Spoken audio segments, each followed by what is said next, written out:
Assalamualaikum warahmatullahi wabarakatuh. Perkenalkan, nama saya Nida Salma Absari, biasa dipanggil Nida. Saya dari Prodi Pendidikan Sosiologi Universitas Negeri Yogyakarta, angkatan 2022. Perkenalkan, nama saya Tamil Wulandari, biasa dipanggil Tanti. Saya dari kelas Pendidikan Sosiologi A, Universitas Negeri Yogyakarta, angkatan 2022. Di sini saya akan menjelaskan apa itu diferensi sosial, pengertiannya, dampak, dan faktor penyebabnya. Bagian yang pertama yaitu pengertiannya. Dikutip dari buku sosiologi, diferensi sosial adalah proses penempatan orang-orang dalam berbagai kategori sosial yang berbeda, yang didasarkan pada perbedaan-perbedaan yang diciptakan secara sosial. Kemudian yang dilansir dari laman Wikipedia mengatakan bahwa diferensi sosial adalah pembagian golongan-golongan di masyarakat yang biasanya memiliki nilai yang setara atau horizontal. Masuk bagian yang kedua, faktor-faktor yang menyebabkan perbedaan atau diferensi sosial ini. Beberapa perbedaan yang akan nampak yaitu usia, jenis kelamin atau gender, dan latar belakang etnik.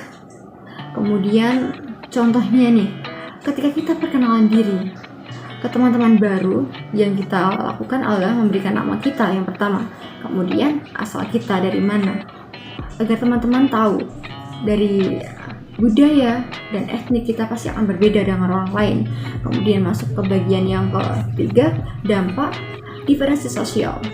Di sini saya hanya akan memberikan 3 contoh atau 3 hal yang memunculkannya, yaitu etnosentrisme, yaitu merupakan anggapan dari individu yang meyakini bahwa suatu bangsanya lebih baik dibandingkan dengan bangsa yang lainnya. Dan sini saya akan memberikan salah satu contohnya, yaitu memandang negara kita tercinta lebih baik dari negara yang lain. Kemudian ada menimbulkan prasangka individu yang terlihat berbeda dengan kita. Contohnya yaitu warna kulit, bahkan rambut, itu akan kita lihat.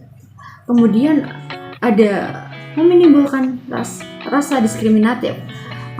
Rasa diskriminatif ini cukup negatif ya. Di sini saya memberikan contohnya, yaitu diskriminatif yang dilakukan oleh ras kulit putih terhadap ras kulit hitam. Ini cukup sering kita dengar di beberapa berita, bahkan informasi yang lainnya. Bahkan di Indonesia sendiri sering, dan kemudian di luar juga banyak contohnya. Terima kasih, dan di sini saya akan cukupkan, akan dilanjutkan oleh teman saya. Terima kasih. Wassalamualaikum warahmatullahi wabarakatuh. Diferensi sosial memiliki ciri-ciri yang terbagi atas 3, yaitu ciri fisik, ciri sosial, dan ciri budaya. Yang pertama ada ciri fisik. Ciri fisik berhubungan dengan sifat yang dibawa oleh ras seperti bentuk dan warna rambut, postur tubuh, warna mata, dan lain sebagainya. Kemudian yang kedua ada ciri sosial. Ciri sosial berkaitan dengan fungsi individu dalam bermasyarakat. Yang ketiga ada ciri budaya. Ciri budaya berhubungan dengan adat istiadat maupun kebudayaan yang berkembang dalam masyarakat.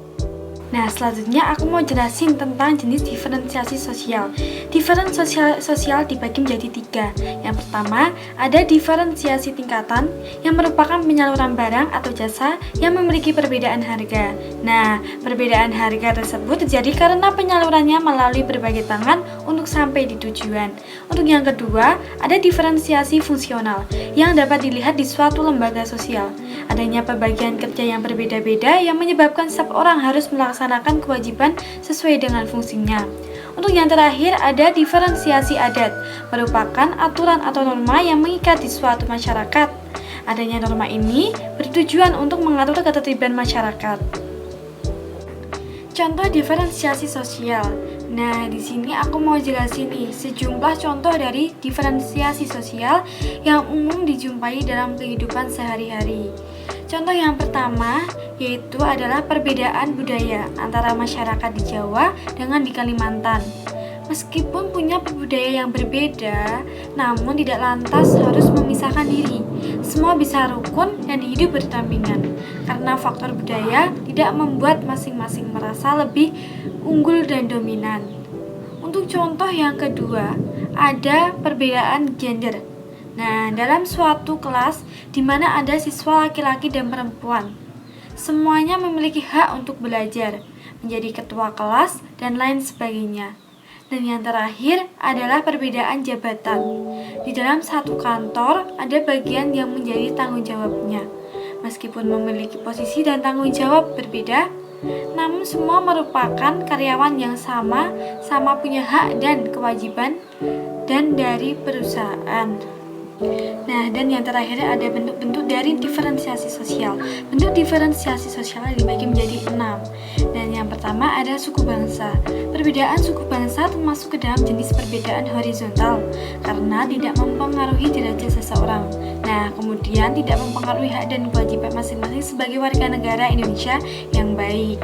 Untuk yang kedua ada ras, di mana di Indonesia sendiri jenis ras ini sangat banyak. Ras yang berbeda kemudian memberikan tampilan fisik yang berbeda juga. Dan yang ketiga ada klan. Klan adalah perbedaan yang dilihat dari garis keturunan. Contohnya istilah marga dalam masyarakat Batak. Untuk yang keempat ada jenis kelamin. Sejak lahir seseorang sudah menjadi laki-laki maupun perempuan dan tentunya tidak bisa diubah. Perbedaan jenis kelamin kemudian tidak mempengaruhi derajat seseorang dan selanjutnya ada agama.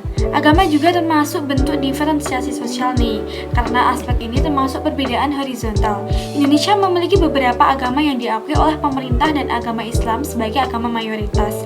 Dan yang terakhir ada perbedaan profesi atau pekerjaan. Profesi termasuk perbedaan horizontal karena apapun profesi yang dimiliki seseorang, maka seseorang tersebut sudah berkontribusi dalam memberikan jasa pada kehidupan. Hasil pekerjaan mereka akan bisa dimanfaatkan oleh orang lain, baik di suatu bidang maupun yang berlainan.